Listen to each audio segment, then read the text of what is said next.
Sarah Funk is a licensed tour guide back again. You guys loved my Central Park tour part 1, so we figured why don't we make a second one and explore even more of this amazing park. Let me give you a brief overview of Central Park for those that are unfamiliar. Central Park was first commissioned in 1858 and it was designed by two lovely guys, Frederick Law Olmsted and Calvert Vaux. This park was designed to look like a piece of art. You may think that this is all natural, but that is absolutely false. In fact, when they first started designing this park, it looked similar to the crater of the moon, and that is because a lot of the land was destroyed by the Revolutionary War, and today it looked like the beautiful paintings of Europe, and that is not an accident. So as you walk through this park, you will feel like you are stepping into a painting. Now there is a lot to cover in Central Park, so I recommend that you do an in-depth walking tour with a licensed guide, and if you want, you can join one of my tours, the Funky Experiences. To do that, we do tours all over the city, and we can do a Central Park tour for you because there's just no way that I could cover everything. We're here at Strawberry Fields. This is also known as John Lennon's Imagine Memorial. Imagine all the people. This is on 72nd Street, right next to the Dakota. The Dakota is a luxury apartment building that he and Yoko Ono used to live in, and it's actually where he got shot. He used to come from the building and stroll through this area all the time, and when he got shot, Central Park and about 121 countries put together funds to create Strawberry Fields, the Imagine Memorial. Now, the reason it's called Strawberry Fields, that is one of John Lennon's most famous songs, the Beatles. Going to Strawberry Fields. In case you're not familiar, you must be. Who is it? Except Lucas. He's the one who asked me what Strawberry Fields was. There are no actual strawberry fields here. However, this about 2-acre space was designed to be a miniature version of the overall Central Park. So you have everything from pastoral field to woodland inlets to little gardens and more picturesque areas that look more like a painting. Strawberry Fields area is also known as the International Garden of Peace. And here's a list of 121 countries that helped dedicate to create this for John Lennon. Okay, don't fall off the rock here. As you walk through the park, you're gonna see information booths like this. If you want a map of the park, you can get them here. They also have audio guides here. You go through the Bloomberg app if you want the audio guide. I'm really giving you a tour, so you don't need that. We're here at Wagner Cove and Cherry Hill, and behind me, you're gonna notice this beautiful fountain and also a circular area. This was actually first designed as a carriage turnaround area. Now, when Central Park was being made, you have to remember this was in the 1800s and cars didn't exist. So it was meant to have carriage trails that the wealthy could take through the park, almost like they're exploring the countryside, because there was no country here. This was the city. And so this area was originally supposed to be a place for horses to get water. I think it's so charming to take a carriage ride through Central Park. There's just something like magical about it. And it's just the original way that it was intended to be experienced. So that is a really beautiful thing to do. Take a look at this fountain. We have a bunch of different new designs that were created with this.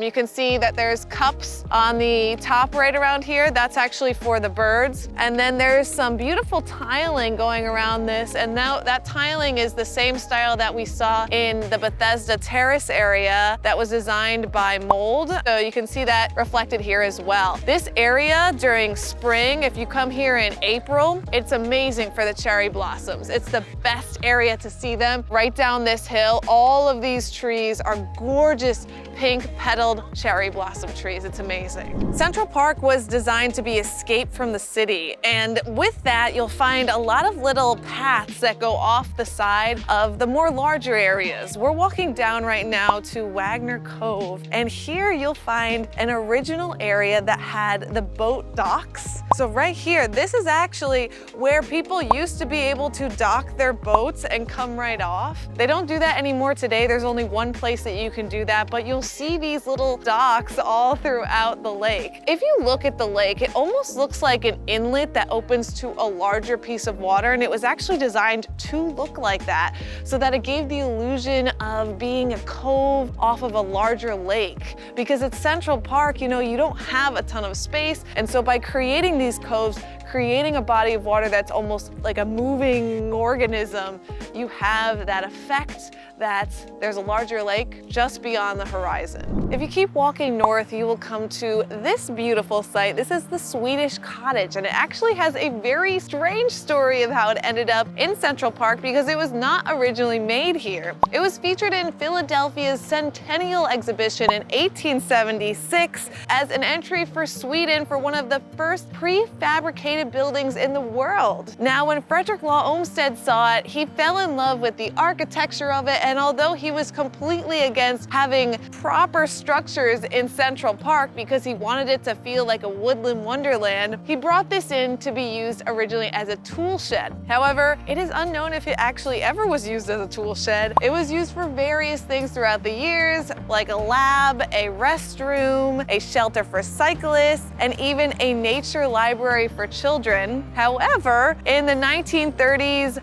Mayor LaGuardia converted this into the Marionette Theater for children, and that is what it remains today. And right next to it is the Shakespeare Garden. Back in 1886, when the Swedish Cottage was being used as a nature library for children, there was a man named Dr. Southwick, and he worked there as an entomologist, and he loved Shakespeare. Now, at the time, Commissioner George Clausen asked Dr. Southwick if he would consider making a garden that would help the children that are in the nature library learn more about plants. Now, since Dr. Southwick loved Shakespeare, he decided to have all of the plants in this garden relate to famous works of Shakespeare. So every single plant you see in here has been mentioned in the Shakespearean novels, in various books. It's cool because as you explore it, you can see little plaques on different sections, and it will have a quote from Shakespeare and tell you like how that relates to Shakespeare. It's just a really fun way to kind of learn about plants and reading at the same time, and I think it's really creative also. The cool thing about having so many roses in this garden is not just that they relate to some of these famous Shakespearean novels, but also because they fit the purpose of the overall park's mission statement, which is to stop and smell the roses, to take a break from the city life. Before we continue the tour, I have an important tip for you. Many of you that may be watching may be traveling from overseas, and if this applies to you, then listen up, because this tip will save you a ton of money. A lot of people that visit here forget to get an international data plan when they're visiting the US, and they end up with super high roaming charges. You don't want this to happen to you. It's happened to me, and it was terrible. That's why I recommend Olafly for an unlimited data travel eSIM. I use them on all of my travels, and they offer coverage in more than 180 destinations with regular and unlimited data plans. Plus, they have an app that makes it super easy to buy and install. And for those that are unfamiliar, an eSIM is a digital SIM card that is compatible with most newer phones, making your life easier because it can quickly be installed through a QR code in less than a minute. With Olafly eSIM USA, you have 5G speeds covered by 24 hours customer support so that you won't run out of data on your trip. To save 5% and to support my channel, use code SARAHFUNKY. The link will be in the video description. Happy savings, and let's get back to our Central Park tour. Just as some of the great painters in time, when they paint a landscape, will have distant mountains in the background, Frederick Law Olmsted and Calvert Vaux wanted to do that here too. However, we don't have mountains to work with. So instead, they worked with the natural rock that was in the area, and they built Belvedere Castle on top of the biggest rock formation in the park. When you are at various parts in the park, you can see a Norman Gothic castle in the distance. Isn't that cool? Now, in 1919, this castle was changed slightly because originally it was designed without doors just to be a viewing platform, and it became the headquarters of the US Weather Service. So when they tell you the weather in New York, it is coming from the Belvedere Castle, which is pretty cool. Belvedere means beautiful view in Italian, by the way, and on that note of, European styles, one of the things that really stands out about Central Park is because when it was designed, a lot of people did not have the money to travel. This was the 1800s, so traveling was absolutely something only the wealthy did. And Frederick Law Olmsted and Calvert Vaux wanted to make travel accessible to all. And so what they did is, as people are exploring the park, they see different structures that relate to different parts of the world. For example, we saw the Swedish Cottage earlier, and now this castle could be reminiscent of various parts of Europe, such as Ireland and England and Scotland with the Norman Gothic styles. So inside the little castle, you have a cute gift shop for Central Park. You also can go up the stairs. It's a very narrow staircase. Kind of feels like you're literally in like an ancient castle. It's very cool, so I highly recommend it. The view from there is going to be the highest point in the park. We are on our way from the Belvedere Castle to the Delor Theater, but I have to call out, there's a bathroom here. It's always good to know where the bathrooms are. This one is open year-round. Now you know. Don't tell me you couldn't find a bathroom. With a Shakespearean castle being the perfect backdrop for the Bard's plays, entrepreneur Joseph Papp decided to start putting on Shakespearean plays right on the shores of this lake. This is called Belvedere Lake. Today it's actually known as Turtle Pond, and he did that starting in 1957. But then in 1962, philanthropist George Delacourt decided that he wanted to create a theater similar to the Globe Theater in London, and that is where they put on the free Shakespearean plays all summer long. This is really special, and it's very hard to get tickets to. For example, like some of the major players, like famous actors and actresses, will perform here at this theater, the Delacourt Theater. It's always free. It's part of the New York summer program. One of my favorite actors, Sir Ian McKellen, actually plays here a lot, and you can see him completely for free, which is absolutely amazing. In 1830, New York was under tremendous pressure to create a clean water system for New Yorkers. There was something going around called cholera, and essentially you get it from drinking bad water. It would eventually kill 3,500 people, or 1 in every 50 people at that time. So what they had to do was create a reservoir system, and originally the receiving reservoir was right here, and the pipes would come all the way down from way upstate New York into this receiving reservoir here in 1838, and then it would go down to where the current New York Public Library is, which is where the main reservoir was. Eventually, that reservoir was no longer needed, and when they started developing the park, they took down parts of the reservoir walls. You can actually still see some of them near the Delacourt Theater in the ground. There's a sign that you can head over there and check it out. And they had to remake this space, which was a little challenging because it was very against nature. A water reservoir is essentially a square object, right? Nothing in nature really happens naturally as a square. So they had this land that was very artificial looking, and how do you make this into something useful? Well, they decided to make it into something called the Great Lawn. The Great Lawn was intended as an area for people to enjoy entertainment with. You've had tons of different performances here, such as Simon and Garfunkel, Elton John, Bon Jovi, all different types of things. The New York Philharmonic Orchestra plays here in the summer, and it's absolutely magical. They also have different fields for playing baseball and other sports. It's a great spot to enjoy Central Park, and of course, you're looking at the beautiful castle the whole time, so it's very peaceful and stunning. From West 83rd Street to West 89th Street, you'll come across Seneca Village. It was the first community of long-standing, stable African-American grounds, essentially. So there were about 250 African-American families